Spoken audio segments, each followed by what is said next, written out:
Ashura, who I have met IRL, and who is brilliant, and who I love, and who I would happily have a drink with any time of the day, has found something in the 10.0.7 PTR. Now, the Forbidden Reach is populated by all kinds of interesting mobs. Your usual Titan people, your Primalists, your Sundered Flame, but it's also populated with lots of Vrykul, who have been like shipwrecked there and stuff. Lots of pirates who are looking for plunder, and Naga. There are loads and loads of Naga in the Forbidden Reach now, which is interesting, isn't it? In the vaults, and the little rooms you unlock in the vaults in 10.07, there are also lots of statues of Azshara. High Elf Azshara. Interestingly. Or Night Elf Azshara, I should say, sorry. Interestingly. Now, those could be placeholders, but the fact that the entire place is just teeming with Naga suggests maybe not. And Ashura, or Queen Ashura, to give her proper title, has discovered a little book in one of those caves filled with Naga. And a toy, which we found on the first day of the PTR. Yeah, quite right. And the book goes like this. I'll read it all, and we'll come back and talk about it. Rise, rise, our queen calls to us from beyond the umbral veil. She has transcended the circle of stars and breaks in her eternal grandeur. The time we have long awaited is nigh. Even now the Harbinger gathers the children of the first flesh to reclaim what was lost. They must remember their vows and serve those to whom they own fealty. While they toil in the deep places, we will journey to the shores of Dragonlands, to the blessed isle where the world breaker first embraced the Whispers. As one storm recedes, another rises. The torches have been lit. The secrets he buried will strike as a dagger into the hearts of his kin. The Harbinger speaks of a primal power that seeks the end of the order. Order. Such rage can be bent to serve our needs. A hunger lost to the ages will be reclaimed. A dark heart left broken awaits the taking. Now, this is very, very interesting for many reasons. I disagree with some of what people are saying about it. But, so, obviously, rise, rise, our queen calls to us from beyond the umbral veil. Now, the very obvious thing to think is that that could be Azshara. Where is Azshara right now? No one really knows. She's not in the Shadowlands anymore. She gone. So Beyond the Umbral Veil suggests that she is in, whoever we're talking about, is in the realm of Void. She's in the Void, right? So maybe that's Azshara. Or maybe it's someone else. Someone like Xalatath. I think it's just as likely to be Xalatath. Azshara was never in the Shadowlands? Sure, okay, cool. Either way, Umbral Veil doesn't mean Shadowlands. It means in the Land of the Void, right? Which she could feasibly be, but we haven't seen her there. You know, last time we saw her, she was playing football in Nyalotha. Pretend via Nyalotha. Yeah. So it could be Azshara, and it could be Xalatath. I think the assumption is that it's Azshara, right? I think. So even now, the Harbinger gathers the children of the first flesh to reclaim what was lost. Who is the Harbinger? Who are the children of the first flesh? She has transcended the circle of the stars, which is obviously a reference to the Whisper, the Il'gynoth Whisper. First flesh would have to be the insect races. Oh, okay, great. So the Harbinger could be an old god, and it could be so the first flesh. It could be any of the older races, couldn't it? Or, you know, we might be heading to a bit of a retcon. Yeah, you know, a recontextualizing where all flesh on Azeroth only exists because of the old gods, right? You know, the Curse of Flesh is sold as a thing that kind of infected Titan constructs, but, you know, there had been living flesh beings evolved on Azeroth naturally. It could easily turn out that all living flesh on Azeroth is because of the old gods, right? You know how, like, They think the oceans on Earth are because of crashed meteorites and stuff like that. You know, like the only reason there's even water on Earth is because other things crashed into us and brought it here. The whole reason there could even be flesh on Azeroth is because old gods crashed into it with all their fucking flesh, right? And all their curses of flesh. Titans are the oldest non-human, non-Titan humanoids. Sentient ones, yeah.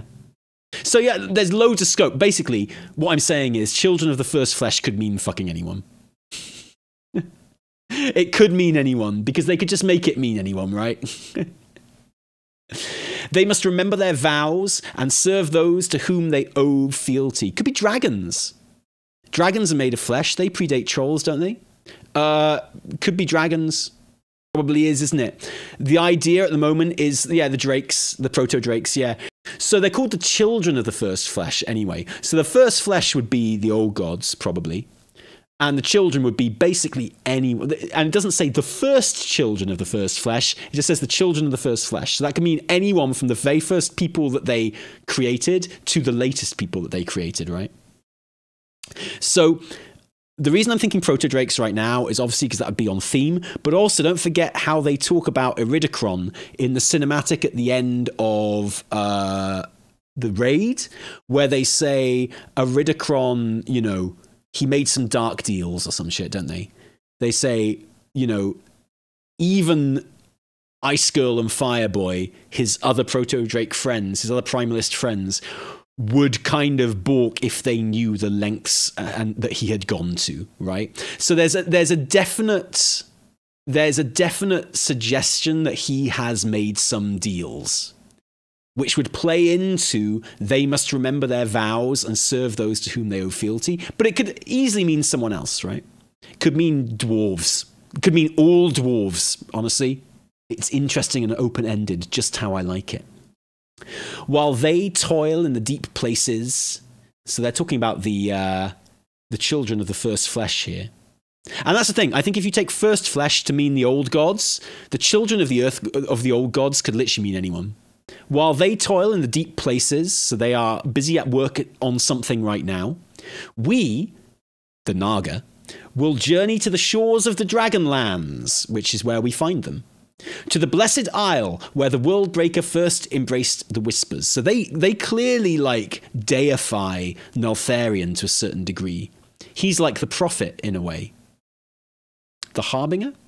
As one storm recedes, another rises.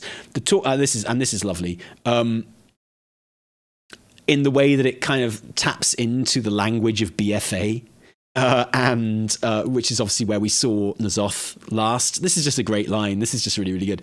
And the idea that, you know, obviously like a gathering storm is just really cool. And a gathering storm is is language that was used all the way through the opening patch of Dragonflight as well, particularly in Nokud, particularly in the Anaran Plains. Like, all they were talking about was like the coming storm, right? They were like, there's a storm coming. And that turned out to be, you know, the Primalist lady. But it could have a bigger meaning as well. Shrine of Storms is almost certainly going to be a dungeon in 10.1. I think. The smart money is on Shrine of Storms and the Underrot. Because they are dungeons that have seen a little bit of tweaking in the current patch. They've just had a couple of problems fixed. Those two dungeons. Which makes you go, the two old god-themed dungeons? Weird. Why have they just made a couple of alterations to the two old god-themed dungeons from BFA? Odd. All new players are required to level through BFA and BFA dungeons. Yes, very true, very true. Like I say, it's probably nothing, but I can't be the only one that saw very specifically the two old god dungeons getting tweaks in the last patch and go, interesting. The torches have been lit, again, playing back to the Il'gynoth whisper, 5 torches to light our way, which obviously is one of those amazing Il'gynoth whispers that, again, could be referring to literally anything. There's always 5 something that need to be done. In Legion, everyone thought it was the Pillars of Creation, the 5 Pillars of Creation. In BFA, there were loads of thoughts about it. Is it like literally the old gods? Is it world trees? Because one world tree had just been lit up like a torch. Genuine topic of conversation back then. And it could be oath stones in Dragonflight, the covenants in Shadowlands. Like, there's always something it could be, right? Always something it could be. Not the covenants, the covenant leaders in Shadowlands, the sigils, yeah, because there were 5, including the jailer, yeah. So that's the brilliant thing about that whisper, is there's always something that it could be. And at the moment, yeah, it could be the oath stones, right? The secrets he buried will strike as a dagger into the hearts of his kin. So obviously they're talking about Netherian here. We know he's buried some shit under the Dragon Isles. Like, we're almost certain that we're going underground for 10.1. We know it's under there, right? We know there's some shit going on there. And we know we're going there. We know that's probably where Iridikron is hiding as well. But just the use of the word dagger as imagery obviously brings to mind thoughts of Xalatath and the Blade of the Black Empire. And, just harking back to a load of shit that happened in BFA, which is, of course, when we saw N'Zoth last. So, yeah. It's not being subtle with its imagery here, but I just really like it. I just really, really like it. I'm such a sucker for this shit. I am such a sucker. I love it. And it's so easy. It's so easy to make these, like, they never have to do anything with this. All they ever have to do, and like this is like Old God Whisper bread and butter, man. They've been doing this with like the kind of the preachers in Orgrimmar and Stormwind for like 5 expansions now, like making predictions and kind of foreshadowing dark events and stuff like that. And they can just do it all the time, and every single time I will lap it up like the stupid seal, the stupid idiot I am. Like, yeah, give me that old god shit. Just fucking spray it over me. Cover me in your hot, sticky, old god nonsense. I will lap it all up and I will ask you for more. You never have to call. Just use me. The Harbinger speaks... Okay, so who is the Harbinger? This is actually the most interesting question about this. They refer to it on the first page, and they refer to it on this page as well. Someone needs, like, I need some theories about who the Harbinger is. Who are they talking about here? The Harbinger speaks, they're clearly in charge of this little movement, right? The Harbinger speaks of a primal power that seeks the end of order. They are talking about Iridikron here. They're talking about Iridikron. So the Harbinger is talking about Iridikron. Such rage can be bent to serve our ends. They are going to harness the power of Iridikron, and they're going to get him to release an old god, is what I read into that. A hunger lost to the ages will be reclaimed. A dark heart left broken awaits the taking.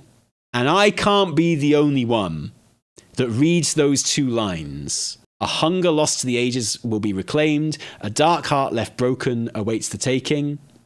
That could be 2 people. The first one is Galakrond. A hunger lost to the ages will be reclaimed. And the second one is Y'Shaarj. Like, you can't read a dark heart left broken awaits the taking and not think of Y'Shaarj. 100% Y'Shaarj. I think either they both refer to Y'Shaarj, or they refer to Galakrond and Y'Shaarj. And I think it's probably the 2. So here's what I gather. My big question, honestly, about this is who is the Harbinger? Is it a character we know, or is it a new character that we don't know? I think it's probably likely to be the second option there. I think it's probably likely it's a character we haven't been introduced to yet. Could also be Azshara. It's interesting. Who is the queen that they're referring to? I think it's probably Azshara. So I think Azshara is probably in the void now, doing voidy stuff, but it could also be Xalatath. Xalatath could be the Harbinger as well, or it could be a completely new character. And then, it sounds like the Naga are there specifically to use Iridikron. They're not in league with Iridikron. They are there to use him and to get him to do something for their own ends. Is how I read this.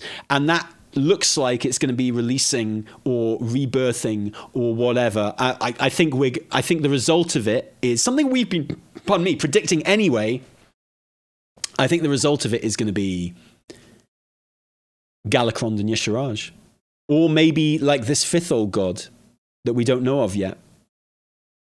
That definitely exists. But it's impossible for me to read that last line without thinking of Y'Shaarj. It's very hard for me to read that second to last line without thinking of Galakrond. Why not both? The rest of Y'Shaarj's body used to resurrect Galakrond. Yeah, sure, why not? And, we've long been saying, I've long been saying, that I think the climax of 10.1 will be, I think we'll kill Fire Guy and Ice Girl in 10.1. I think we'll kill them both. I don't think it's going to be like one per patch sort of thing. I think we're going to deal with them both in 10.1, maybe one in a dungeon, one in the raid. And I think Iridikron will somehow release an old god or Galakrond or something like that. Like 10.1 will end with Iridikron either dying to release a new enemy or us failing to stop him doing it. I still firmly believe Iridikron could be the final boss of this expansion. And I'd be fine with that. But it's also possible that, there's a chance, and I hope this isn't true, and I don't think it is true, but there's a chance a dark heart left broken awaits the taking, and a hunger lost to the ages will be reclaimed. There is a chance they're talking about Neltharion. There's a chance. But I hope that's not true, because that's a right faff. It's not Tyr. Tyr's a goodie. There's nothing baddie about Tyr. We have to fight Chekhov's Galakrond. Yeah. But I think there is a chance it could be Neltharion. But I hope it's not. I think that would be a bit shit. And just more faff than we need, basically. There is so much Neltharion that comes up in quests, particularly in 10.07. But I think they're building up to Neltharion's big secret that he's buried under the Dragon Isles. So I think they're laying the groundwork for that. I think 10.1 is going to be his big secret place that he built, right? And also just to tell the story of the Drakthir, which is intrinsically linked to Neltharion. So I think it's just putting, colour and context into that, honestly. That's what I think. So I don't think Neltharion's going to pop up, but there is a lot of him in this game so far, more than I was expecting. But there we go. So I think the thing I like about this is it's exciting, and it's just hot lore jizz all over me, and hot speculation jizz all over me, and I'm well into that, as you know. But another interesting thing about this is it kind of follows our pattern of speculation and prediction for how this expansion is going to go. I feel like, it's kind of taking the basic structure and direction that we thought it was going to. And I love the idea of old gods being involved in the Dragon Isles, honestly. I think it's a great callback to the original conception of the Dragon Isles. I love that we saw the Dragon Isles and there was no old god shit on it at all. Just little hints. And, if you know the history of the game, you know that the Dragon Isles was all old gods all the time, right? So you had that thing of going, oh, they've changed it so there are no old gods on the Dragon Isles. Or have they? And I love the idea that, if you know the history of the game, you can kind of foresee where it's going, sort of thing, which I think is really cool. If that turns out to be the case, anyway, which it certainly seems like it's going to.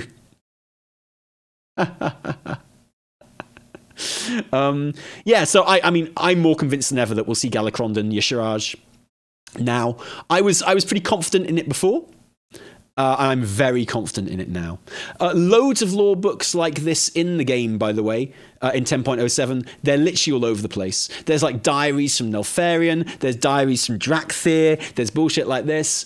There's some really... And it's the kind of thing that you can do because you're having smaller patches in between, the major patches. Just having an extra small patch, having a 0.05 and a 0.07...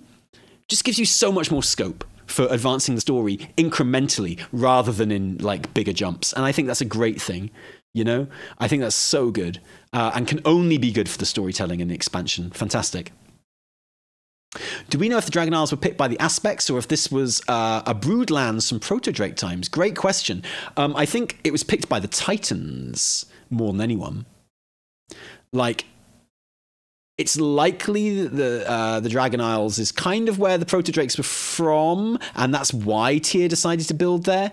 Or he could have just chosen the island to build on, and that's why the aspects then made it their home. And then when Tyr was out of the picture, that's when Neltharion started his like secret building, right? Because that's definitely happened. There's definitely a secret underground something that Neltharion has built and filled with tons of shit. You know?